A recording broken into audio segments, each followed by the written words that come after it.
એ શું કામ માલિક છે? એનું કારણ છે કે એક કંપનીની અંદર હજારો લોકો કામ કરતા હોય, એનું ફળ કોણ ખાય? આ બધા બળિતરા આપણે કરીએ છીએ ને. મહેનત અમે કરી, શેઠ મોજ કરે. કારીગરો મહેનત કરે, શેઠ મોજ કરે.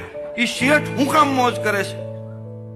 એ શેઠ હું કામ છે? એ માલિક હું કામ છે? મહેનત તમે કરો છતાંય પણ સ્વીકારીએ ને આપણે કામે જઈએ. ખબર છે આપણે ડાયમંડ જે બનાવીએ એની અંદર આપણે 2 લાખ રૂપિયાનો નફો કરીને આપ્યો હોય, પણ આપણો પગાર ખાલી 30,000 રૂપિયા જોઈએ. આપણને ખબર છે, છતાં પણ આપણે એ શેઠને આપી દઈએ ને. એ શેઠ એટલા માટે છે કે એનામાં એક જબરજસ્ત ગુણ છે જે માલિકનો અને જવાબદારીનો સૌથી મોટો ગુણ છે. એટલા માટે કંપની પાયમાલ થાય, નુકસાનીમાં જાય, બરાબર, તો આપણે ઘરે વ્યા જાય.